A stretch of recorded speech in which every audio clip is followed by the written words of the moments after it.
بسم اللہ الرحمن الرحیم نحمدہ ونصلی ونسلم علی رسولہ الکریم۔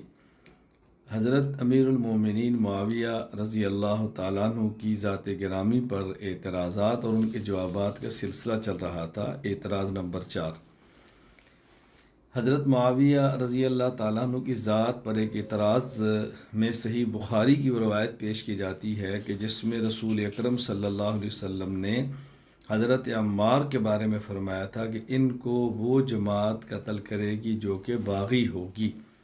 لہذا اس حدیث سے ثابت ہوتا ہے کہ حضرت امیر معاویہ رضی اللہ تعالیٰ عنہ حضرت علی رضی اللہ عنہ کے مقابلے میں لڑ رہے تھے اور آپ کی جماعت یہ باغیوں کی جماعت تھی۔ پہلے وہ ذرا حدیث دیکھیں۔ حضرت امام ابو عبداللہ محمد بن اسماعیل بخاری رحمہ اللہ وفات 256 ہجری، صحیح بخاری حدیث نمبر 447۔ عن اکرمۃ رحمہ اللہ قال علی ابن عباس رضی اللہ عنہما ولابنہ علی انطلقا الی ابی سعید فاسمعا من حدیثی فانطلقنا فاذا هو فی حائط یصلحه فاخذ رداءه فاحتبا۔ حضرت عبداللہ بن عباس رضی اللہ تعالی عنہما نے فرمایا تھا اکرمہ کو اور اپنے بیٹے علی کو کہ جاؤ ابو سعید خدری رضی اللہ تعالیٰ عنہ سے رسول اکرم صلی اللہ علیہ وسلم کی حدیث سنو۔ وہ کہتے ہیں ہم گئے تو آپ باغ کی دیوار درست فرما رہے تھے، چادر آپ کے کندھے پر تھی، آپ نے چادر کو سمیٹا اور آپ نے پھر حدیث پاک ہمیں بیان کرنا شروع کی۔ حتیٰ اتا ذکر بناء المسجد، جب مسجد نبی کی تعمیر کا واقعہ ذکر کیا تو فرمایا کننا نحمل اللبنۃ اللبنہ، ہم ایک ایک اینٹ اٹھا رہے تھے، وعمار اللبنتین لبنتین، حضرت عمار رضی اللہ تعالیٰ عنہ دو دو اینٹیں اٹھاتے۔ فرآہ النبی صلی اللہ علیہ وسلم فینفض التراب عنہ، رسول اکرم صلی اللہ علیہ وسلم نے حضرت عمار کو دیکھا کہ وہ اپنے اوپر سے مٹی ہٹا رہے، مٹی بدن سے جاڑنے لگے۔ فرمایا ویحا عمار تقتلہ الفئۃ الباغیہ، دیکھو یہ عمار کے بارے میں آپ نے فرمایا کہ اللہ اکبر، افسوس کہ عمار اس کو اے عمار، اب فرمایا کہ افسوس ہے کہ عمار کو ایک ایسی جماعت قتل کرے گی الباغیہ جو کہ باغی ہوگی۔ اب یہ حدیث پاک کے الفاظ ہیں جس کا میں نے ترجمہ وہ کیا کہ جو ترجمہ ہمارے معترض کرتے ہیں۔ آگے اس حدیث کا اگلا حصہ بھی ہے یدعوہم الی الجنہ ویدعون الی النار، یہ میں مستقل آگے اعتراض اور اس کے جواب کے طور پر انشاءاللہ آپ کی خدمت میں پیش کروں گا۔ یہاں اچھی طرح ذہن نشین فرما لیں۔ جواب نمبر 1، حضرت امیر معاویہ رضی اللہ تعالیٰ عنہ اور خلیفہ حضرت علی رضی اللہ تعالیٰ عنہ یہ دونوں حضرات مومن تھے اور حق پر تھے۔ رسول اکرم صلی اللہ علیہ وسلم نے ان دونوں کے بارے میں بطور پیشین گوئی پر فرمایا۔ حق پر ہونے کا معنی یہ ہے کہ باطل پر ان میں سے کوئی نہیں تھا۔ اجتہاد میں حق اور خطا الگ ہے لیکن باطل پر کوئی نہیں تھا، دونوں ہدایت یافتہ تھے۔ چنانچہ حدیث پاک صحیح مسلم حدیث نمبر 2888، امام ابو الحسن مسلم بن حجاج القشیری النیشاپوری رحمہ اللہ وفات 261 ہجری، حماد بن منبہ رحمہ اللہ قال ما حدثنا ابو ہریرہ رضی اللہ تعالیٰ عنہ رسول اللہ صلی اللہ علیہ وسلم فذکر احادیث منها وقال رسول اللہ صلی اللہ علیہ وسلم لا تقوم الساعة حتى تقتتل فئتان عظیمتان، اس وقت تک قیامت قائم نہیں ہوگی جب تک کہ دو بہت بڑی جماعتیں آپس میں نہیں لڑیں گی، وَتَكُونُ بَيْنَهُمَا مَخْتَلَةٌ عَظِيمَةٌ، اور ان دونوں کے درمیان بہت بڑی جنگ ہوگی، وَدَعْوَاهُمَا وَاحِدًا، اور دعویٰ دونوں کا ایک ہوگا کہ ہم اللہ تعالیٰ کی رضا کے لیے لڑ رہے ہیں۔ علامہ تقی الدین ابو العباس احمد بن عبد الحلیم ابن عبدالسلام ابن تیمیہ الحرانی رحمہ اللہ وفات 728 ہجری، مجموع الفتاوی لابن تیمیہ، اس میں فرماتے ہیں قد ثبت بالنصوص الصحیحہ ان عثمان وعلی وطلحہ والزبیر وعائشہ من اہل الجنہ، حضرت عثمان، علی، طلحہ، زبیر، عائشہ رضی اللہ تعالیٰ عنہما صحیح روایات سے ثابت ہے کہ یہ سب جنتی ہیں۔ وابو موسیٰ الاشعری وعمر بن العاص ومعاویہ بن ابی سفیان من الصحابہ، اور حضرت ابو موسیٰ اشعری، عمر بن عاص، معاویہ بن ابی سفیان رضی اللہ عنہ سب صحابہ ہیں۔ بلہم فضائل و محاسن، ان کے لیے بہت سارے فضائل اور محاسن ہیں۔ وما یحکی عنہم کثیر منہ کذب، اور جو ان کے بارے میں بہت ساری باتیں ایسی منقول ہیں کہ جو سراسر جھوٹ ہیں۔ والصدق منہ ان کانوا فیہ مجتہدین، اور درست بات یہ ہے کہ یہ لوگ مجتہد تھے اور اجتہاد اگر درست ہو تو 2 اجر ہوتا ہے، اگر خطا ہو تو 1 اجر ہوتا ہے۔ تو بہرحال یہ دونوں مسلمانوں کی جماعتیں تھیں اور دونوں جنتی تھے، یہ ذہن نشین فرما لیں۔ اچھا، جواب نمبر 2، حدیث موجود ہے جس سے معلوم ہوتا ہے کہ حضرت علی اور معاویہ رضی اللہ تعالی عنہما ان دونوں کے درمیان جنگ ہوگی، اور یہ حق اور باطل کی جنگ نہیں ہوگی بلکہ حق اور خطا کی ہوگی، اور اس لڑائی کی بنیاد اجتہادی خطا ہوگی۔ چنانچہ اب حدیث سماعت فرمائیں۔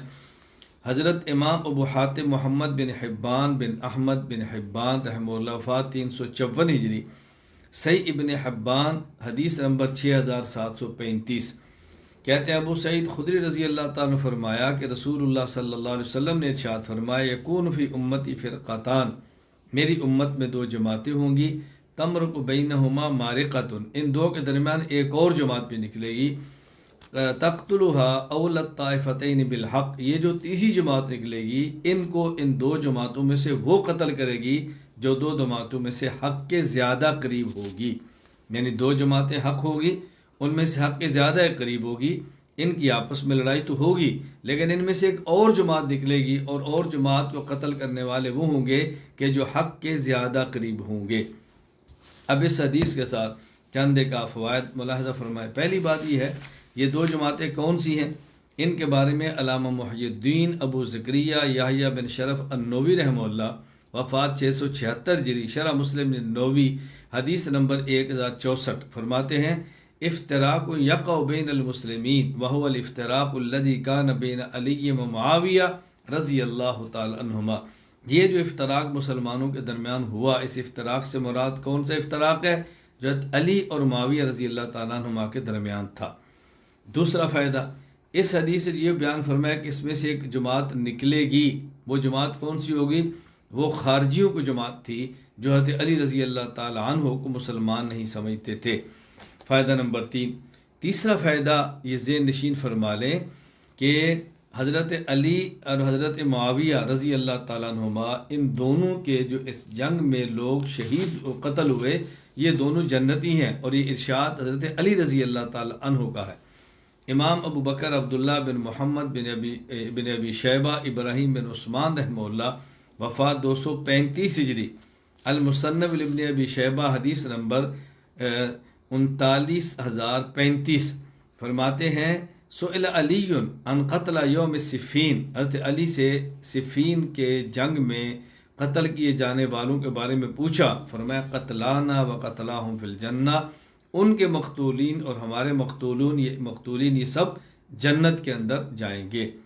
ظاہر ہے ان کے درمیان چونکہ جہاد اجتہاد کی بنیاد پہ اختلاف تھا، اجتہادی اختلاف جنت کے اختلاف ہوتا ہے، جہنم کے اختلاف نہیں ہوتا، اور یہی بات ایک شیعہ مصنف ابو عباس عبداللہ بن جعفر الحمیری وفات 300 ہجری، انہوں نے قرب الاسناد الحمیری کے اندر نقل کیا ہے، کہتے ہیں جعفر نبی ان علی علیہ السلام کان یقول، حضرت علی فرماتے لأہل حربی، اپنے جنگجوؤں کے بارے میں، اپنے جنگجوؤں سے بات فرماتے، انا لم نقاتلہم علی التکفیر لہم ولم نقاتلہم علی التکفیر لنا، ہم حضرت معاویہ رضی اللہ تعالیٰ عنہ اور ان کے لوگوں سے اس وجہ سے نہیں لڑتے کہ ہم ان کو کافر کہتے ہیں، نہ اس وجہ سے لڑتے ہیں کہ وہ ہمیں کافر کہتے ہیں، ولکننا رأینا انا علی حق ورأوا انہم علی حق، بلکہ بات یہ ہے کہ یہ وہ لوگ ہیں جو سمجھتے ہیں کہ ہم حق پر ہیں، اور ہم سمجھتے ہیں کہ ہم حق پر ہیں، ہمارا اختلاف یہ تکفیر کے اختلاف نہیں ہے جو جنت اور جہنم کے اختلاف ہوتا ہے۔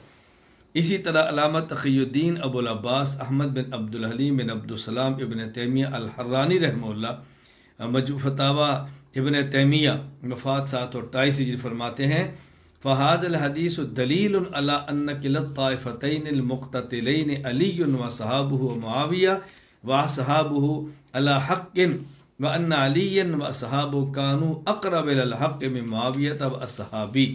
اس حدیث سے بات ثابت ہوتی ہے حضرت علی اور معاویہ رضی اللہ تعالیٰ عنہما دونوں جو آپس میں جہاد کر رہے تھے، قتال کر رہے تھے، یہ حق پر تھے، لیکن حضرت علی اور ان کے ساتھی حق کے زیادہ قریب تھے، یعنی دونوں حق پر تھے، باطل پر کوئی بھی نہیں تھا، دونوں اسلام پر تھے، ایمان پر تھے، ہدایت پر تھے، لیکن علی اور ان کے ساتھی حق کے زیادہ قریب تھے، اس لیے یہ کہنا کہ اختلاف ان کا کفر اسلام کا تھا یہ درست نہیں۔ جواب نمبر 3، یہ جو حضرت علی اور معاویہ رضی اللہ تعالی عنہما کے درمیان یہ جہاد و آپس میں قتال ہوا اور اختلاف لڑائی تک پہنچا، انہیں کہتے ہیں مشاجرات صحابہ۔ مشاجرات صحابہ کہ مشاجرات یہ شجرن سے ہے، اس کا معنی ہوتا ہے کہ درخت ایک تنے پر تانیوں کا آپس میں ناموافق ہوا کے ٹکرا جانا، تو یہ ایک ایمان کے درخت کے ساتھ تھے اور ان میں ناموافق حالات پیدا ہوئے اور باہمی ٹکراوے۔ اور مشاجرات صحابہ کے بارے میں امت کا موقع بھی ہے کہ خاموشی اختیار کی جائے، کسی ایک کو بھی غلط نہ کہا جائے، کسی ایک پر تنقید نہ کی جائے۔ اس پر آپ حوالہ جات ملاحظہ فرمائیں۔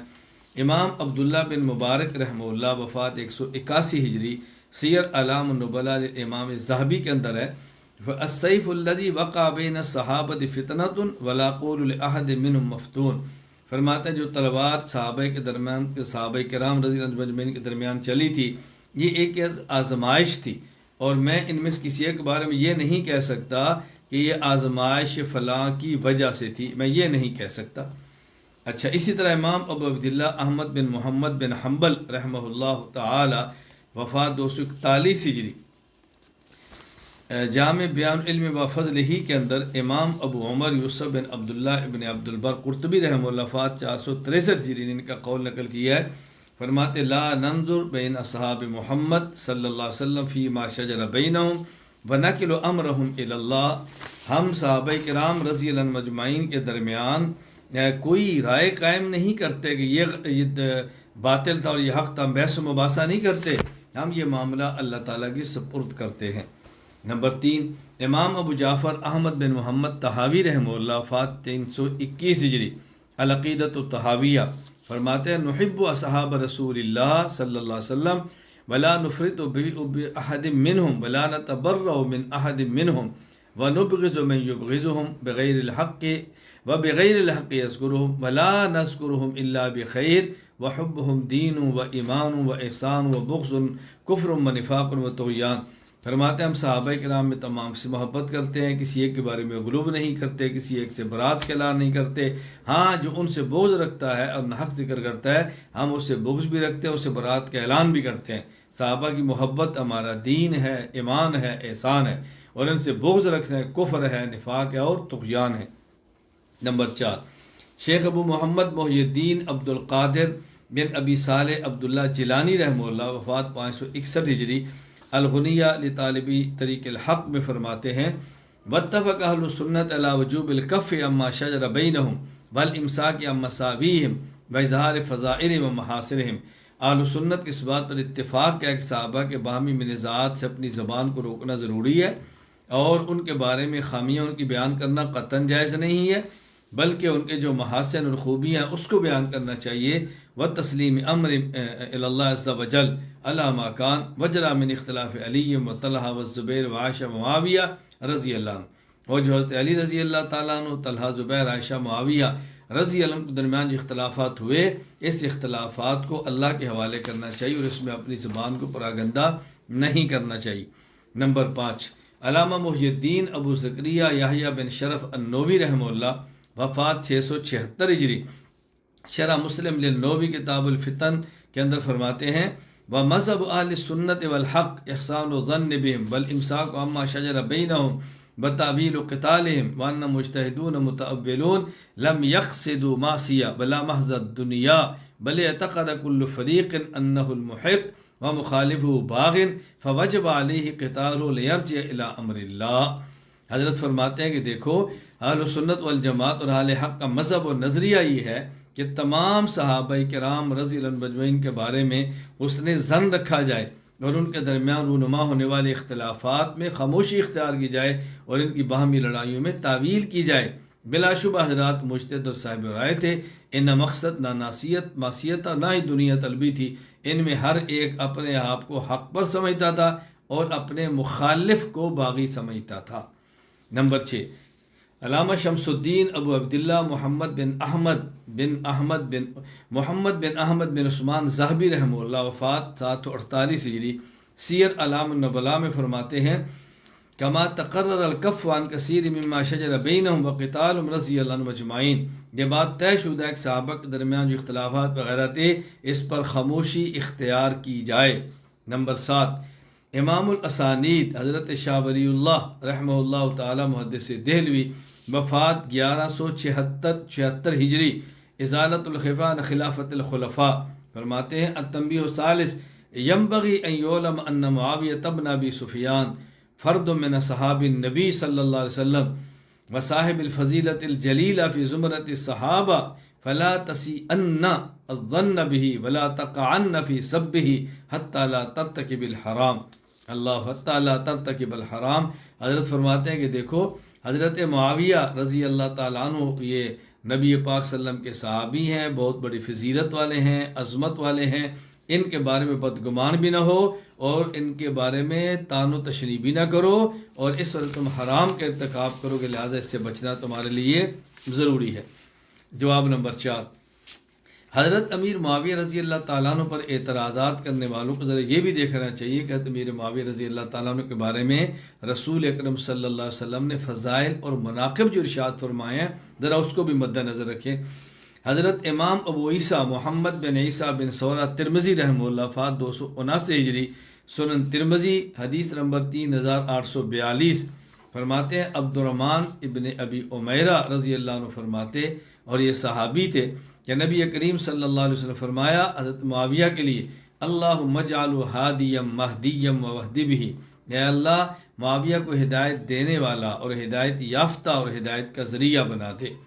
امام ابو عبداللہ احمد بن حنبل بغدادی رحمہ اللہ، وفات 241 ہجری، مسند احمد حدیث نمبر 16528، حضرت ارباز بن ساریہ سلمی رضی اللہ عنہ کا ارشاد نقل کرتے ہیں، وہ فرماتے ہیں میں نے رسول اکرم صلی اللہ علیہ وسلم کو سنا وَهُوَ يَدْعُونَ إِلَى السَّحُورِ فِي شَهْرِ رمضان، رمضان مبارک میں آپ نے ہمیں سحری کی طرف بلایا اور فرمایا هَلُمُّوا إِلَى الْغِدَاءِ الْمُبَارَكِ ثُمَّ سَمِعْتُ يَقُولُ اللَّهُمَّ عَلِّمْ مُعَاوِيَةَ الْكِتَابَ وَالْحِسَابَ وَقِهِ الْعَذَابَ، آؤ مبارک کھانے کی طرف، اور وہاں اپنے دعا مانگی ہے اللہ معاویہ کو قرآن کریم حدیث لکھنے کا علم عطا فرما، کتاب والحساب، اور اے اللہ معاویہ کو حساب و کتاب کا ماہر بنا دے، وقع العذاب، اور اے اللہ حضرت معاویہ رضی اللہ تعالیٰ عنہ کو آخرت کے عذاب سے بچا لے۔ آپ دیکھو سحری کا وقت یہ دعا کی قبولیت کا وقت ہے، اور دعا بھی کس کی؟ خاتم الانبیاء سید المرسلین صلی اللہ علیہ وسلم کی۔ یہاں کھٹکا آپ کے ذہن میں رہے گا کہ ہمارا اشکال یہ تھا کہ حضرت معاویہ رضی اللہ تعالیٰ عنہ کی جماعت نے حضرت عمار کو شہید کیا، اور عمار کو قتل کرنے والی جماعت کو حدیث پاک میں الفئۃ الباغیہ کہا گیا ہے۔ الفئۃ الباغیہ تو معلومات باغی ہے، یہ بات اچھی طرح ذہن نشین فرما لیں کہ پیچھے ہم نے حدیث نقل کی ہے کہ رسول اکرم صلی اللہ علیہ وسلم نے فرمایا کہ میری امت میں 2 جماعتیں آئیں گی، اور ان میں سے ایک اور جماعت نکلے گی، اور اس اور جماعت کو قتل کرنے والے وہ ہوں گے جو حق کے زیادہ قریب ہوں گے، اولت طائفتین بالحق۔ اس سے اشارہ ملتا ہے کہ جماعتیں دونوں حق پر ہوں گی اور ایک حق کے زیادہ قریب ہوگی۔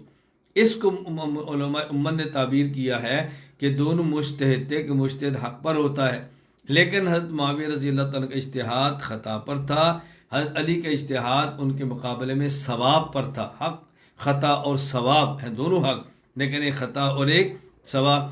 اب اس حدیث سے اشارہ نکلا کہ حضرت علی رضی اللہ تعالیٰ عنہ کا اجتہاد اقرب الی الحق ہے، یہ ثواب ہے اور اقرب الی الحق ہے، لہذا ایک طرف مجتہد وہ جو مصیب ہے اور ایک وہ جو مخطی ہے، تو گویا یا بغاوت کا معنی یہ ہے کہ خطا ثواب کے مقابلے کے اندر ہوگی، یہ نہیں کہ باطل حق کے مقابلے میں ہوگی، لیکن جس طرح باطل حق کے مقابلے میں ہو تو باطل کو بغاوت کہتے ہیں، یہ خطا ثواب کے مقابلے میں ہے، یعنی حق اقرب الی الحق کے مقابلے میں ہے، تو صورتاً اس کے لیے وہی لفظ استعمال کر دیا گیا جو باطل پر حق کے مقابلے میں استعمال ہوتا ہے بغاوت کا، تو صورتاً اس کو بغاوت کہا گیا، ورنہ اس کا معنی ہرگز یہ نہیں ہے کہ یہ یعنی وہ باغی تھے جن کو شریعت کی اصطلاح میں بغاوت کہا جاتا ہے۔ پھر ان دونوں کا باہمی اختلاف یہ تھا، ان میں سے چونکہ ہر ایک خود کو حق پر سمجھتا ہے، اور ہر ایک دوسرے کو بغاوت پر سمجھتا ہے، ہر ایک کو سمجھتا ہے میں حق پر ہوں اور دوسرا باغی ہے۔ اور اقرب حلق حضرت علی تھے، اس لیے حضرت علی کا یہ سمجھنا کہ میں حق پر ہوں اور یہ بغاوت پر ہیں یہ زیادہ مناسب تھا۔ کیوں؟ اس لیے کہ ان کا اجتہاد صواب تھا اور حضرت معاویہ رضی اللہ عنہ کا اجتہاد خطا تھا۔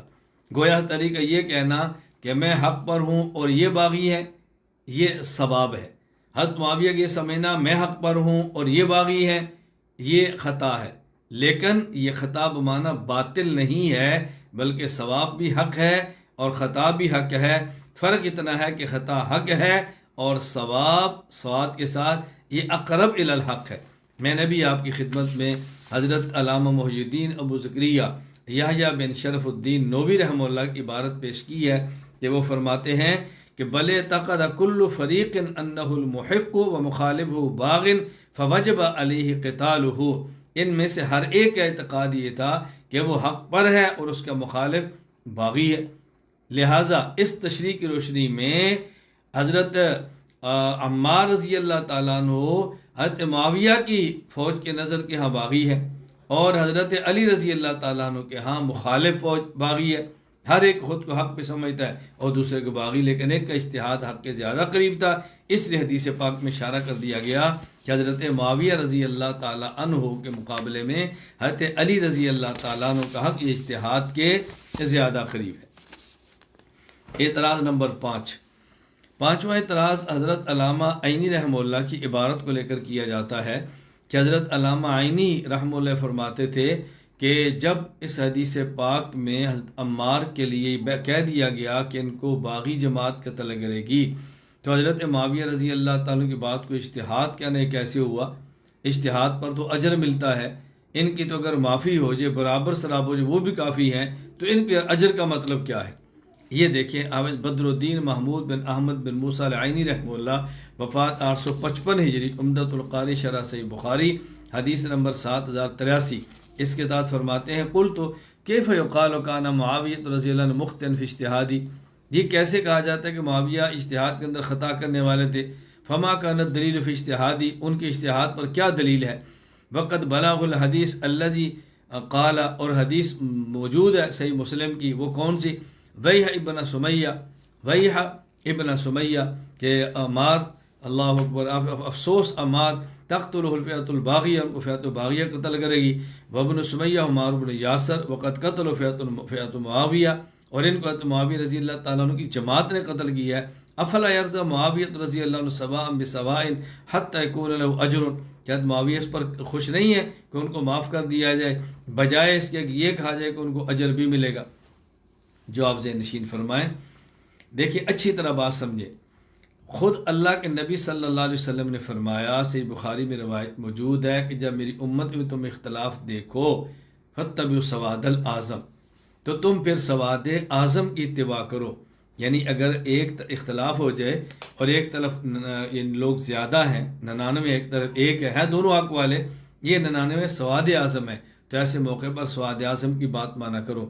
اب جمہور اہل سنت کی رائے یہ ہے حضرت معاویہ مجتہد تھے اور مجتہد مختی تھے، تنہا علامہ عینی فرما رہے ہیں کہ نہیں مجتہد نہیں تھے، ان کا اجتہاد ہی نہیں بنتا تھا، تو یہ ہم ان کے مقابلے میں جمہور کی رائے لیں گے نا، فرد کی رائے تو نہیں لیں گے۔ اچھا، دوسرا جو آپ ذہن نشین فرمائیں کہ حضرت علامہ عینی جو فرما رہے تھے کہ معاویہ مجتہد نہیں، ان کہتے معاویہ کو مجتہد نہ کہنا خود ان کا اجتہاد ہے، وہ تو معاویہ کو جو مجتہد نہیں کہہ رہے تو اس کی بنیاد کوئی حدیث تو نہیں ہے کہ کسی حدیث میں کہا گیا ہو کہ معاویہ مجتہد نہیں ہے، ان کہتے معاویہ کو مجتہد نہ کہنا یہ بھی ان کا اجتہاد ہے، ہم سمجھتے اس اجتہاد کے اندر وہ خود خطا پر تھے۔ اور جواب نمبر 3 سے بات فرمائیں، یہ تعجب کی بات ہے کہ ایک بات کو اہل حق کے اگر 99 افراد کہیں ہم اس بات کو قبول نہیں کرتے، اور اگر ایک بات اہل حق کا کوئی کہہ دے جو اہل حق کے خلاف ہو ہم اس کو فوراً قبول کر رہے ہیں، یا العجب، یا العجب، یعنی ایک اجتہادی بات ہے اور اجتہادی بات کو 99 بندے کہتے ہیں وہ ہمیں پسند نہیں آ رہی، اور ایک اجتہادی بات 99 کے مقابلے میں کوئی کہہ رہا ہے وہ ہمیں پسند آ رہی ہے، اس کا معنی رائے مقصود نہیں، اندر حضرت معاویہ کا بغض ہے، رضی اللہ عنہ، ان سے نفرت ہے رضی اللہ تعالیٰ عنہ، اور ان کے ساتھ سینہ زوری اور محاذ ہے، لہٰذا ہر اس بات کو لینا جو ان کے خلاف جاتی ہو، وہ بات نہیں لینی جو ان کی مدح سرائی میں جاتی ہو۔ اللہ تعالیٰ ہماری حفاظت فرمائے۔ اعتراض نمبر 6، حضرت امام اعظم ابو حنیفہ رحمہ اللہ کی ایک رائے کو نقل کیا جاتا ہے کہ امام ابو حنیفہ رحمہ اللہ فرمایا کرتے تھے کہ اپنے شاگردوں کو کہ اہل شام جو ہماری رائے کو قبول نہیں کرتے، اس کی وجہ کہ ہمارا اعتقاد یہ ہے اگر ہم حضرت معاویہ کے دور میں ہوتے تو ہم علی کے ساتھ ہوتے، حضرت معاویہ کے مقابلے میں ہم لڑ رہے ہوتے، اس لیے وہ ہمیں اچھا نہیں سمجھتے۔ تو خود حضرت امام اعظم ابو حنیفہ رحمہ اللہ کی رائے بھی یہ تھی کہ ہم علی کے ساتھ ہوتے، معاویہ کے ساتھ نہ ہوتے۔ دیکھیں علامہ ابو شکور محمد بن عبد السعید سالمی رحمہ اللہ وفات 460 ہجری التمہید فی بیان التوحید میں فرماتے ہیں، روی عن ابی حنیفہ انہ قال لصحابی اتدرون لما یبغضنا اہل الشام، آپ نے اپنے شاگردوں سے پوچھا کیا تم سمجھتے ہو کہ اہل شام ہمارے موقف سے تحفظات کیوں رکھتے ہیں، ہمیں اچھا کیوں نہیں سمجھتے؟ انہوں نے کہا لا، ہم نہیں جانتے۔ فرمایا لأننا نعتقد بأننا لو كنا حضورا لَكُنَّا نُعِينُ عَلِيًّا عَلَى مُعَاوِيَةَ وَنُقَاتِلُ مُعَاوِيَةَ لِأَجَلِ عَلِيٍّ، وہ سمجھتے ہیں کہ ہمارا اعتقاد ہے اگر ہم معاویہ اور علی رضی اللہ عنہما کے دور میں موجود ہوتے، ہم حضرت معاویہ کی مدد کرتے، حضرت علی کی مدد کرتے حضرت معاویہ کے مقابلے میں، اور ہم حضرت معاویہ کے ساتھ قتال کرتے علی رضی اللہ تعالیٰ عنہ کی وجہ سے، اس وجہ سے پسند نہیں کرتے۔ دیکھیں یہ باتیں اچھی طرح سمجھ لیں، دو باتیں الگ ہیں۔ ایک ہے حضرت امام اعظم ابو حنیفہ رحمۃ اللہ علیہ کا صحابہ کے بارے میں عقیدہ کیا ہے، اور ایک ہے ابو حنیفہ رحمہ اللہ کا ان صحابہ میں سے کس کو مجتہد مصیب سمجھتے علی اور معاویہ میں سے۔ تو ہمارا وہی بات کہتے ہیں جو امام اعظم حنیفہ فرماتے تھے۔ جہاں تک تعلق ہے صحابہ کے بارے میں امام صاحب کے نظریہ کی، تو آپ نے الفقہ الاکبر میں فرما دیا ہے نتولاہم جمیعا ولا نذکر احدا من اصحاب رسول اللہ الا بخیر، ہم صحابہ کرام سے محبت کرتے ہیں تمام سے، دوستی رکھتے ہیں تمام سے، اور کسی ایک کے بارے میں بھی کوئی بری بات نہیں کہتے، ہمارا بھی یہ نظریہ۔ اور امام صاحب فرماتے ہیں اگر میں اس دور میں ہوتا تو حضرت علی کا ساتھ دیتا اور معاویہ کے مقابلے میں ہوتا۔ ہم بھی یہی کہہ رہے ہیں کہ حضرت علی رضی اللہ تعالیٰ عنہ مجتہد مصیب ہیں اور حضرت معاویہ مجتہد مختی ہے، اور ہم پہلے یہ بات کہہ چکے ہیں کہ جب دو مجتہدین میں اختلاف ہو، ایک کا اجتہاد ثواب اور ایک کا خطا ہو، تو ثواب اجتہاد کو لیتے ہیں اور خطا کو چھوڑ دیتے ہیں۔ تو جو ہماری بات ہے، ہمارا نظریہ ہے، وہی بات امام اعظم حنیفہ فرما رہے ہیں کہ حضرت علی رضی اللہ تعالیٰ مجتہد تھے اور مصیب اور درست تھے، اقرب الی الحق تھے، اور حضرت معاویہ رضی اللہ مجتہد تھے اور مجتہد مختی تھے، حق پر تھے لیکن اقرب الی الحق حضرت علی رضی اللہ تعالیٰ عنہ تھے۔ اعتراض نمبر 7، حضرت عمار رضی اللہ تعالیٰ عنہ اس حدیث پاک کی سے معلوم ہوتا ہے کہ وہ جنت طرف بلاتے تھے اور ان کے مقابلے میں لوگ جہنم کی طرف بلاتے تھے، لہٰذا معلوم ہوا کہ حضرت عمار جس جماعت میں تھے وہ جنتی ہیں، اور جو ان کے مد مقابل تھے وہ جہنم کی طرف بلا رہے تھے، لہٰذا جنتی نہیں ہیں۔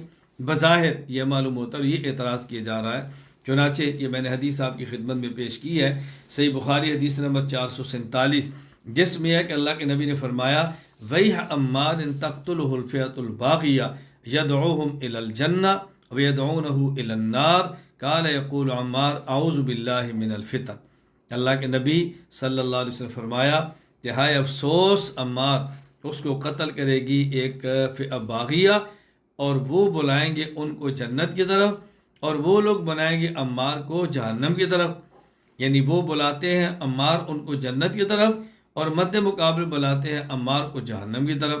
آگے فرمایا یقول عمار کہیں گے اعوذ باللہ من الفتن، عمار کہہ رہے ہیں اعوذ باللہ من الفتن کہ میں فتنوں سے اللہ تعالیٰ کی پناہ میں آتا ہوں۔ یہاں بات سمجھیں، یہ جو دو جملے ہیں یدعوہم الی الجنہ ویدعونہ الی النار، اس کو سمجھنا ضروری ہے۔ یہ جملے کیا ہیں؟ پہلی بات یہ ہے کہ یہ جملے یدعوہم الی الجنہ ویدعونہ الی النار، یہ رسول اکرم صلی اللہ علیہ وسلم کے بعض محدثین کی رائے کے مطابق نہیں ہے، بلکہ یہ جملے ادراج ہے، یعنی بات کے راوی ان کی طرف سے جملے ہیں۔ حضرت اکرمہ رحمہ اللہ جو مولا عباس ہیں، یہ ان کا ادراج ہے۔ ادراج کا معنی ہوتا ہے کہ حدیث کے اندر وہ جملہ شامل کر دیا جائے کہ جو حدیث کا ایسا نہ ہو لیکن محسوس ہو کہ یہ حدیث کا ہے. ایک جواب یہ ہے. اور دوسرا جواب اچھی طرح ذہن نشین فرما لیں، اگر یہ الفاظ رسول اکرم صلی اللہ علیہ وسلم کے ہیں، یہاں جنت سے مراد مجازی معنی ہے، امن، اتفاق اور باہمی امن کو کہتے ہیں. جس طرح ہمارے محاورات میں لڑائی کے لیے آگ، اس نے آگ بھڑکا دی ہے، اس نے آگ، اور فلاں بندے نے جنت کا ماحول بنا دیا ہے. تو اس کا معنی یہ تھا کہ حضرت عمار رضی اللہ تعالیٰ عنہ ایسی بات فرمائیں گے کہ جس سے امن قائم ہوگا، جبکہ دوسرے لوگ ایسی بات کہیں گے کہ جس سے امن قائم نہیں ہوگا بلکہ لڑائی کی آگ بھڑکے گی. تو حضرت عمار تو یہ فرماتے تھے حضرت علی کی بیعت کر لو تاکہ امن ہو جائے، تو جو حضرت علی کی بیعت نہ کرے وہ جہنم کی طرف بھڑکا رہا ہے. لیکن حضرت معاویہ رضی اللہ تعالیٰ عنہ حضرت علی کی بیعت کا انکار نہیں کرتے تھے، بلکہ ان کی رائے یہ تھی کہ پہلے بدلہ لے لیا جائے عثمان رضی اللہ عنہ کے قاتلین سے اور پھر بیعت کا سلسلہ شروع کیا جائے. تو وہ بیعت کا انکار کر کے لڑائی نہیں کر رہے تھے، بلکہ وہ عثمان رضی اللہ تعالیٰ کے خون کے بدلے کے لیے میدان میں اترے تھے. تو یہاں جنت اور جہنم کا معنی یعنی حضرت عمار ایسی چیز کی طرف بلاتے ہیں کہ جس سے ماحول پر امن ہو جائے، اور مد مقابل ایسی چیز بلا رہے ہیں کہ جس سے ماحول پر امن نہ ہو بظاہر. جواب نمبر 3 یہ ذہن نشین فرما لیں کہ حضرت امام ابن حجر عسقلانی رحمہ اللہ نے ایک اس کا بہت پیارا جواب دیا ہے. وہ جواب یہ دیا ہے کہ یہ جو فرمایا کہ عمار جنت کی طرف بلاتے ہیں، یہاں پر مسبب بول کے سبب مراد ہے، یعنی جنت کی طرف نہیں بلکہ جنت کی طرف لے جانے والے سبب کی طرف. اور وہ کیا ہے؟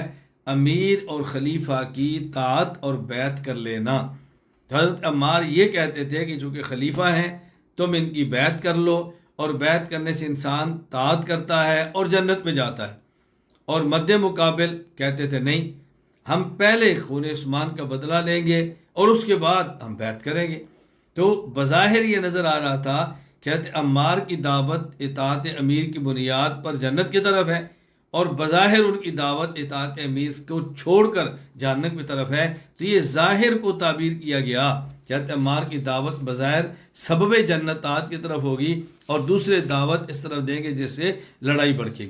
چنانچہ دیکھیں حافظ ابو الفضل شہاب الدین احمد بن علی بن حجر عسقلانی الشافعی رحمہ اللہ وفات 852 ہجری فتح الباری میں اس کو سوال اور جواب کی شکل میں یوں نقل فرماتے ہیں: فَإِنْ قِيلَ كَانَ قَتْلُهُ بِالسِّفِّينِ وَمَا عَلِيٍّ وَالَّذِي قَتَلُهُ مَعَ مُعَاوِيَةَ وَكَانَ مَعَهُ جَمَاعَةٌ مِّنَ الصَّحَابَةِ فَكَيْفَ يَجُوزُ عَلَيْهِمْ الدُّعَاءُ إِلَى النَّارِ.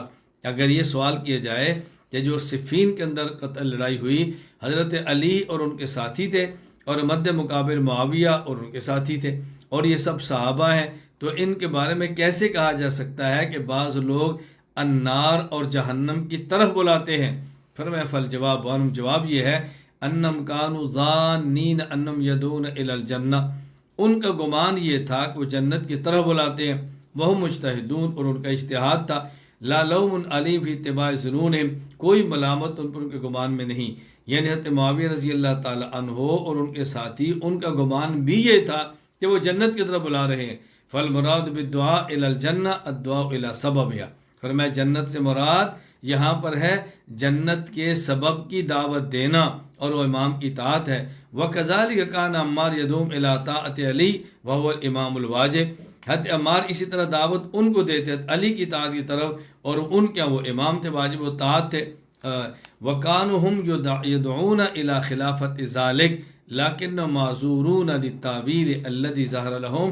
اور وہ دعوت دیتے حضرت معاویہ رضی اللہ تعالی عنہ کی طرف علی کی خلافت کے علاوہ، لیکن یہ معذور تھے کیونکہ مجتہد تھے، ان کا اپنا اجتہاد تھا، اور اجتہاد کی بنیاد پہ انسان کو جہنمی نہیں کہا جا سکتا. جواب نمبر 4 یہ چوتھا جواب خاتم المحدثین علامہ محمد انور شاہ کشمیری رحمہ اللہ وفات 1352 ہجری نے دیا ہے، جو حضرت کا جواب فیض الباری شرح صحیح بخاری کے اندر موجود ہے. حضرت رحمۃ اللہ بہت پیاری بات فرمائی. حضرت فرمائی جو حدیث کے اندر بیہ عمار آگے ہے یدعوہم الی النار، یدعوہم الی الجنہ ویدعونہ الی النار، یہ جملہ مستانفہ ہے. جملہ مستانفہ کا معنی ہے یہ مستقل ایک جملہ ہے، اس میں اللہ کے نبی صلی اللہ علیہ وسلم نے حضرت عمار رضی اللہ تعالیٰ عنہ کی حالت کو بیان کیا ہے کہ دیکھو عمار آج 2 اینٹیں اٹھا رہے ہیں مسجد نبوی کی تعمیر کے لیے، اور ایک وقت آئے گا کہ عمار قتل بھی ہو جائیں گے اور فئہ باغیہ کے ہاتھوں قتل ہوں گے۔ اور عمار ہیں کون؟ عمار وہ شخص ہے کہ اس کا ماضی یہ ہے، یہ لوگوں کو جنت طرف بلا رہا تھا اور لوگ اس کو جہنم کی طرف بلا رہے تھے۔ حضرت معاویہ کی ایک مستقل حالت کو بیان کیا ہے، یہ جملہ مستانفہ ہے، اس کا اس جملے سے یوں تعلق نہیں ہے کہ آئندہ آنے والے حالات کو بتایا جا رہا ہے۔ یہ کیسے ہے؟ بس اوقات کو بندہ آپ کے پاس آئے اور وہ کسی مصیبت کے اندر مبتلا ہو، ایک عالم ہے، بہت بڑا شخص ہے، اس پر کوئی مقدمہ ہو جائے یا اس کے اوپر کوئی تکلیف آ جائے اور اس موقع پر آپ کہیں کہ یار دیکھو کتنا بڑا عالم ہے، یہ باطل کو للکارتا ہے اور باطل اس کے مقابلے میں آتا ہے۔ اب یہ آئندہ آنے والے نہیں، گزشتہ اس کی حالت کو بیان کیا جا رہا ہے، لیکن ایک خاص موقع پر۔ اسی طرح عمار رضی اللہ تعالیٰ عنہ کی مستقل حالت جو گزشتہ تھی، اس کو خاص موقع پہ رسول اکرم صلی اللہ علیہ وسلم بیان فرمایا۔ اسے کہتے ہیں جملہ مستانفہ، یہ مستقل ایک جملہ ہے۔ فرمایا اما قول یدونہم الی الجنہ یدعوہم الی الجنہ فاستیناف لحال مع المشرکین، یہ جن کے مشرکین کے ساتھ گزشتہ حالت تھی اس کو مستقل بیان کیا، جو قریش العرب، واشارۃ الی المصائب التی اتت علی من جہت قریش، اور یہ اشارہ ان تکالیف کی طرف ہے جو ان پر قریش کی طرف سے آئی تھی، وتعذیب، اور ان یہ تکلیف دی تھی، والجاہم ایاہ الا ان یکفر بربہ، اور ان کو مجبور کرتے تھے کہ وہ کفر کرے، فابا، ان نے انکار کیا، الا ان یقول اللہ احد، وہ صرف اللہ احد اللہ احد ہی فرماتے رہے۔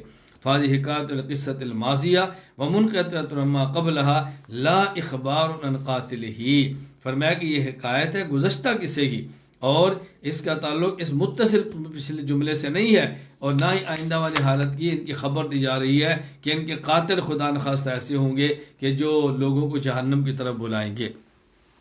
اعتراض نمبر 8، بعض لوگ کہتے ہیں حضرت معاویہ رضی اللہ تعالی عنہ حضرت علی رضی اللہ تعالی عنہ پر سب و شتم کرواتے تھے، اور دلیل میں انہوں نے حدیث پیش کی ہے جو کہ صحیح مسلم حدیث نمبر 6220 ہے۔ اس حدیث کا خلاصہ کیا ہے؟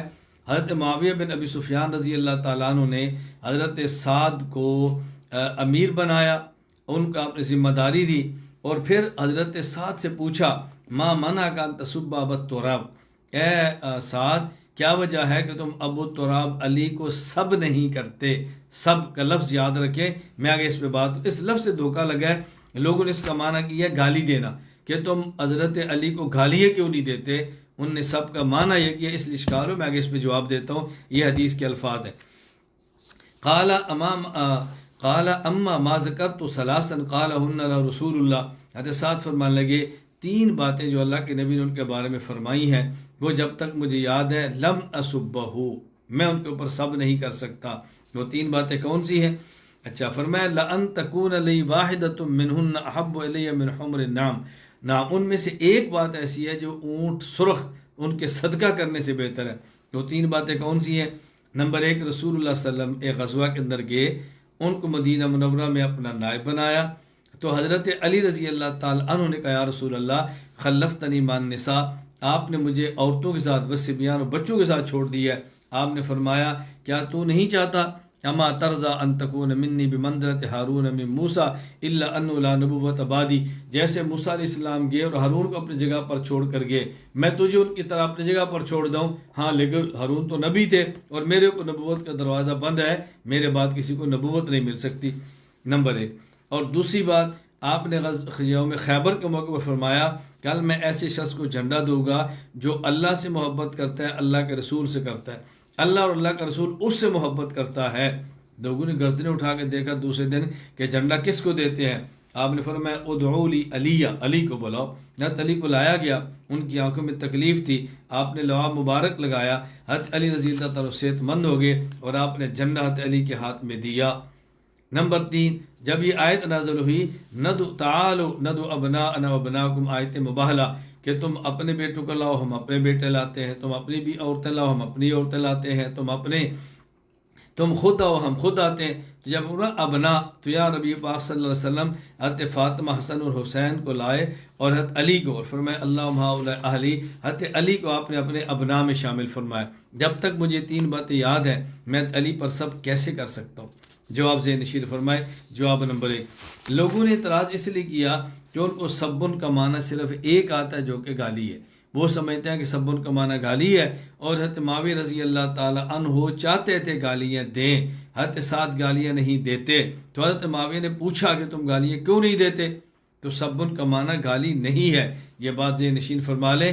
بلکہ سبن کے معنی کچھ اور بھی ہیں، اور ایک سبن کا معنی ہوتا ہے کسی آدمی کو اس کی غلطی پر ٹوکنا، کسی آدمی کو اس کی غلطی پر ٹوکنا، کسی آدمی پر تنقید کرنا، دلائل کے ساتھ کسی کا رد کرنا، اس کو بھی سبن کہتے ہیں.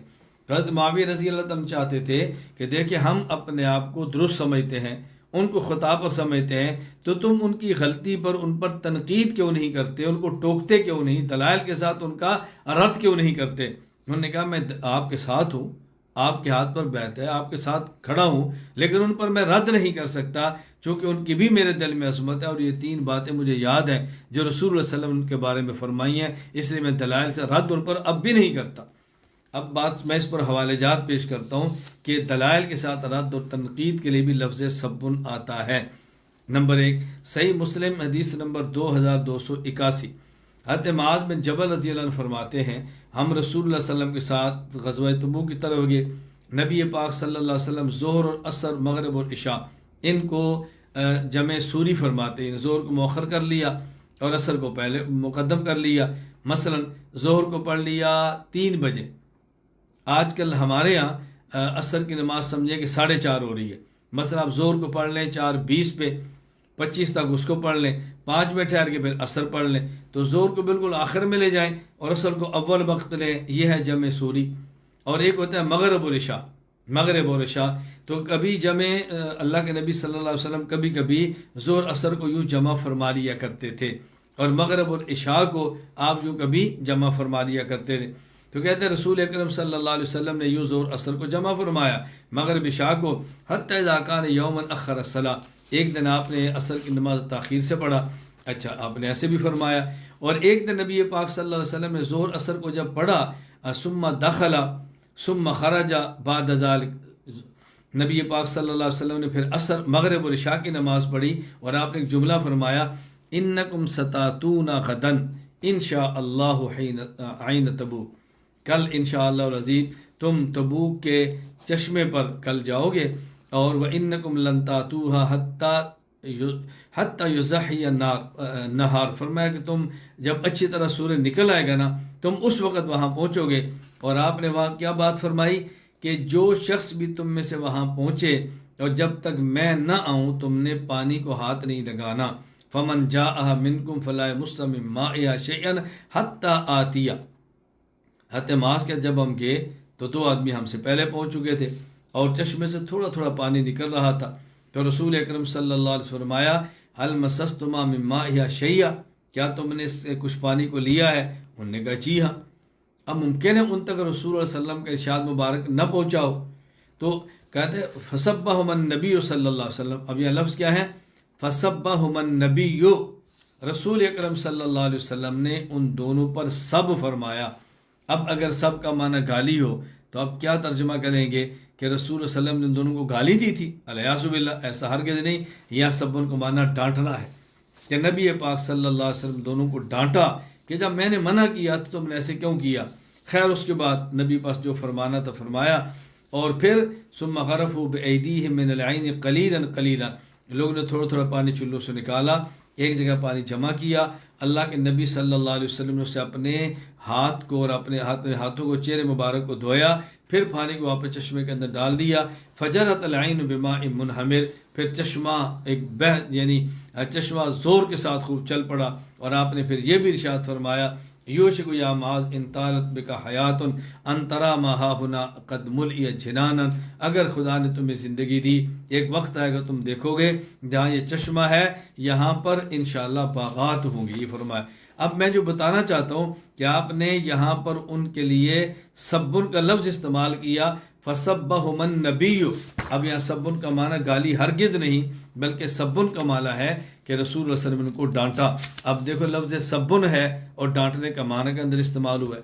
اچھا اسی طرح مثال نمبر 2، صحیح بخاری حدیث نمبر 6361، حضرت ابو ہریرہ فرماتے ہیں نبی پاک صلی اللہ علیہ وسلم کو نے خود سنا، آپ نے فرمایا اللہم فایما مؤمن سببتہ فاجعل ذلک لہ قربۃ الیک یوم القیامہ، اے اللہ کوئی مومن جس کو میں سب کروں، اے اللہ تو اس میرے سب کرنے کو قیامت کے دن اپنے تقرب کا ذریعہ بنا۔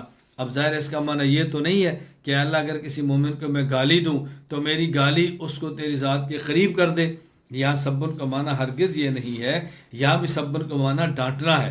اگر میں کسی مسلمان کو ڈانٹ بھی دوں، سخت سست کہہ دوں، اے اللہ اس کو مزید اپنا قرب عطا فرما دینا۔ مثال نمبر 3، صحیح بخاری حدیث نمبر 2411، حضرت ابو ہریرہ رضی اللہ راوی ہے، یہاں پر لفظ کیا ہے؟ استب رجلان رجل من المسلمین و رجل من الیہود، کہ ایک مسلمان اور ایک یہودی ایک دوسرے کو سب کر رہے تھے، یعنی صحابی تھے اور ایک یہودی تھے، ایک دوسرے کو سب کر رہے تھے۔ آگے اس کی تفصیل کے بیان کی کہ مسلمان نے کہا والذی اصطفیٰ محمد علی العالمین، یہودی کہتا ہے والذی اصطفیٰ موسیٰ علی العالمین، مسلمان صحابی نے کہا قسم اس ذات کی جس نے حضور کو جہان والوں پر چنا ہے، یہودی کہتا ہے قسم اس ذات کی جس نے موسیٰ علیہ السلام کو جہان والوں پر چنا ہے۔ گویا صحابی رسول اللہ صلی اللہ علیہ وسلم کو افضل کہتا ہے، یہودی حضرت موسیٰ کو افضل کہتا ہے۔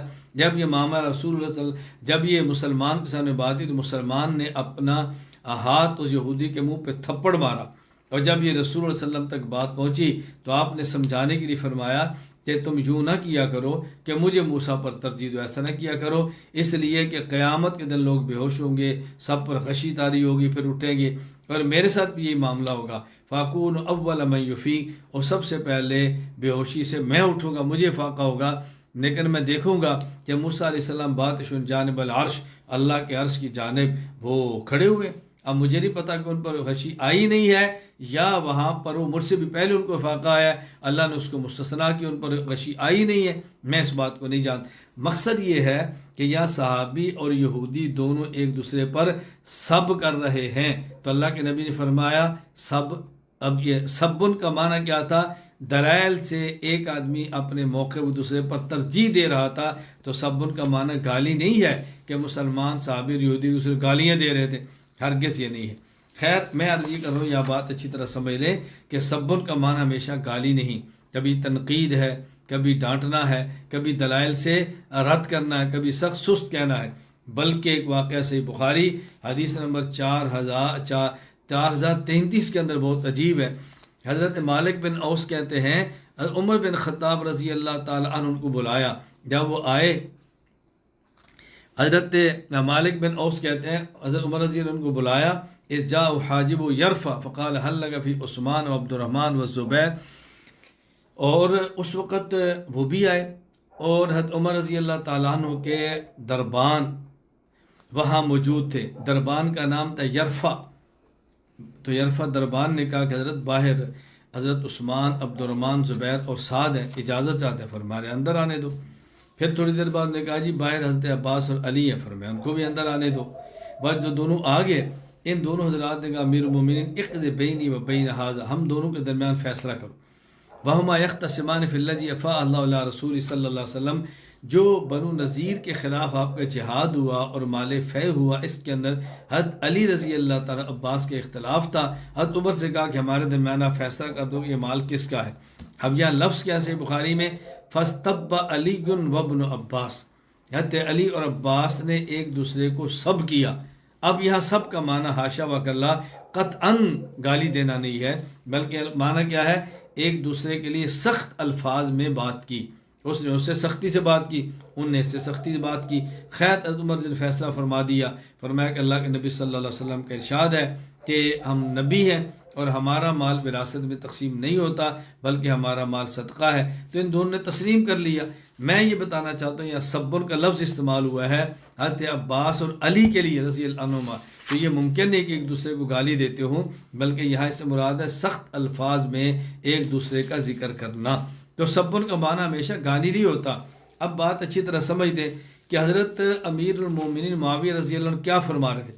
آپ نے حضرت سعد سے پوچھا کہ تم حضرت علی پر دلائل کے ساتھ رد کیوں نہیں کرتے؟ اس کی وجہ تم احتیاطاً نہیں کرتے، یا تم ان سے ڈرتے ہو، یا کوئی اور وجہ ہے، مثلا مالی منفعت ہے، کوئی اور وجہ ہے؟ ان نے کہا نہیں، یہ وجہ نہیں۔ اب حضرت یہ مقصد تھا بات بتانے کا، اگر تم اللہ سے ڈرتے ہو، تقویٰ ہے، تو بہت اچھی بات ہے، اور اگر تمہارا اجتہاد ہے تو ٹھیک ہے، تمہارا اجتہاد ہے۔ تو یہ حضرت معاویہ پوچھنا چاہتے تھے کہ تم کیوں نہیں کرتے؟ انہوں نے وجہ بتائی، آپ نے کبھی بھی نہیں فرمایا کہ تم دلائل سن کر پھر رد کرو۔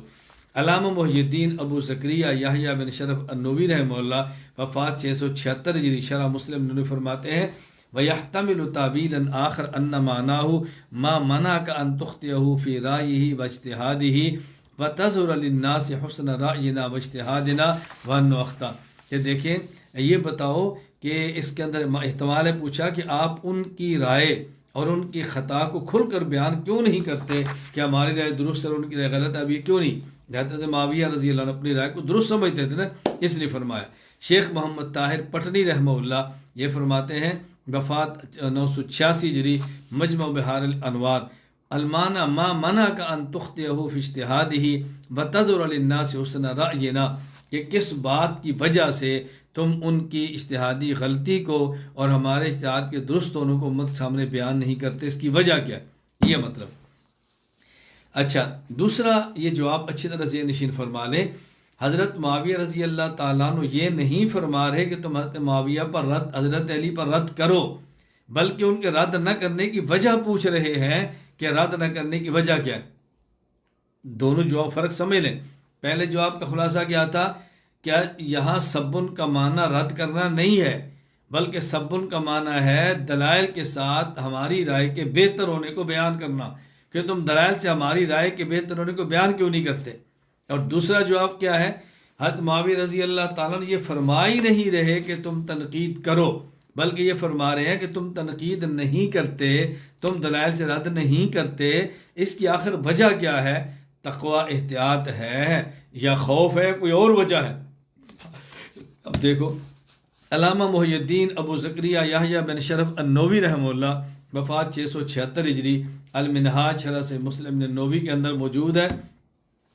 فقول معاویہ ھذا لیس فی تصریح بانہ امر سعدا بسبہ، اس میں کوئی وضاحت نہیں کہ معاویہ نے حضرت سعد کو یہ کہا ہو کہ آپ ان کو برا بلا کہو۔ وانما سالوا عن سب المانع عن سبب المانع، بلکہ آپ نے پوچھا کہ تنقید نہ کرنے کی وجہ کیا ہے۔ کان یقول هل امتنعت تبرعا، کیا تم تقوی کی وجہ سے احتیاطاً نہیں کرتے، او خوفا، یا تم ڈرتے ہو، او کان غیر ذلك، یا کوئی اور وجہ ہے، یہ تم بتاؤ۔ ولعل سعدا قد كان في طائفة يسبون فلم يسب معهم واجز عن الانکار وانکر فسأل هذا السؤال، کہتے ہیں ممکن ہے حضرت سعد رضی اللہ تعالیٰ ایسی جگہ پر ہوں کہ جہاں لوگ علی رضی اللہ تعالیٰ عنہ کا دلائل سے رد کرتے ہوں، تنقید کرتے ہوں، اور یہ نہ کرتے ہو، تو معاویہ نے پوچھا تو انہیں فرمایا میں نہیں کرتا، یہ وجہ ہے۔ حضرت معاویہ رضی اللہ تعالیٰ قطعاً پھر یہ نہیں کہا کہ تم ان کا رد کیا کرو۔ جواب نمبر 3، حضرت معاویہ رضی اللہ تعالیٰ عنہ جب حضرت علی کی فضیلت کے قائل تھے تو ان پر سب و شتم کیسے کروا سکتے؟ خود ان کی اپنی تصریح موجود ہے کہ میں حضرت علی کو اپنی ذات سے افضل سمجھتا ہوں، ان کی اپنی وضاحت موجود ہے۔ حافظ ابو القاسم علی بن ابو محمد الحسن بن ہیبت اللہ المعروف ابن عساکر رحمہ اللہ، وفات 571 ہجری، تاریخ مدینہ دمشق ابن عساکر میں فرماتے ہیں قال ابو مسلم الخولانی و جماعت لمعاویہ رضی اللہ تعالی عنہ انت تنازع علی امنت مثل، آپ حضرت علی رضی اللہ تعالیٰ عنہ سے اختلاف کرتے ہیں، کیا آپ ان جیسے ہیں؟ حضرت معاویہ فرماتے لا واللہ انی لعالم ان علی افضل منہ، واللہ انی لعالم، اللہ کی قسم میں علی کو خود سے افضل سمجھتا ہوں، وحق بالامر ولیکن الستم تعلمون، میرا مطالبہ حضرت عثمان کے خون کا مطالبہ ہے، ورنہ حضرت علی مجھ سے افضل ہیں اور میں خود کو علی سے افضل نہیں سمجھتا۔ حافظ عماد الدین ابو الفدا اسماعیل بن خطیب عمر بن ابن کثیر رحمہ اللہ، وفات 774 ہجری، البدایہ والنہایہ میں فرماتے ہیں حضرت معاویہ رضی اللہ تعالیٰ عنہ نے، آپ کو علم ہے، جو رومی بادشاہ کو جملہ لکھا تھا وہ کیا تھا؟ واللہ لئن لم تنتہی وترجع الی بلادک یا لعین لاصطلحن انا وابن عمی علیک ولا اخرجنک من جمیع بلادک۔ اب دیکھو حضرت معاویہ رضی اللہ تعالیٰ عنہ اتنی وضاحت سے بات فرما رہے ہیں، حضرت علی کے حق میں گفتگو فرما رہے ہیں اور رومی بادشاہ کے مقابلے میں نکلنے کی بات کر رہے ہیں، تو کیسے ہو سکتا ہے کہ حضرت معاویہ رضی اللہ تعالیٰ عنہ پر سب و شتم کو برداشت کرتے ہوں؟ ایسا ہرگز نہیں ہے، یہ بات اچھی طرح ذہن نشین فرمائے۔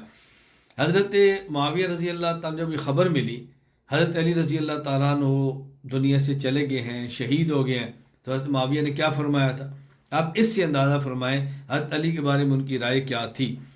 حضرت عماد الدین ابو الفدا اسماعیل بن خطیب ابو حفص عمر بن کثیر رحمہ اللہ وفات 774 البدایہ والنہایہ میں لکھتے ہیں، جب حضرت علی رضی اللہ عنہ کی شہادت کی خبر معاویہ کو پہنچی جعل یبکی، آپ رونے لگے۔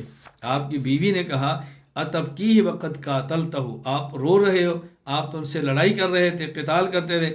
فرمایا ویحک انک لا تدرین ما فقد الناس من الفضل والفقہ والعلم، فرمایا کہ نہیں، افسوس، تجھے معلوم نہیں کس قدر علم، فضل اور فقہ دو دنیا سے چلا گیا اور لوگ ان سے محروم ہو رہے ہیں۔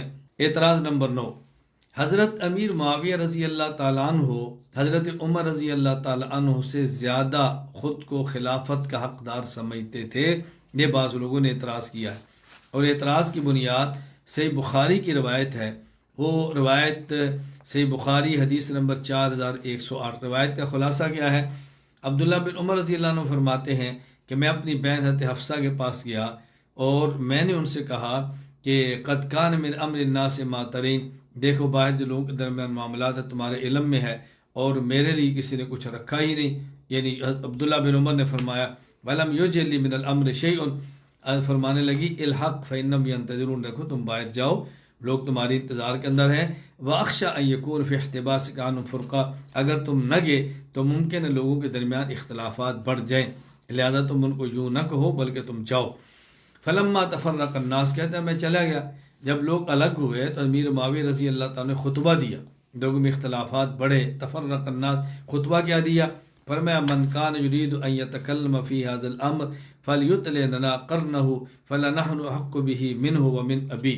حضرت معاویہ رضی اللہ عنہ فرمانے لگے کہ جو اس مسئلہ پر مجھ سے گفتگو کرنا چاہتا ہے اپنا سر اٹھائے اور مجھ سے بات کرے، میں یقیناً اس سے اور اس کے باپ سے زیادہ حقدار ہوں، جو چاہتا ہے یہاں پر بات کرے۔ اب یہاں لوگ سمجھتے ہیں کہ دیکھو معاویہ رضی اللہ تعالیٰ عنہ نے عبداللہ بن عمر کو یہ کہا تھا کہ میں تجھ سے اور تیرے باپ سے زیادہ خلافت کا حقدار ہوں۔ اچھا، یہ حدیث کے اندر ایک آگے وضاحت اور بھی ہے کہ حضرت حبیب بن مسلمہ کہتے ہیں کہ میں نے عبداللہ بن عمر سے کہا جب یہ بات معاویہ نے فرمائی فَحَلَّا، جب تو آپ بولے کیوں نہیں؟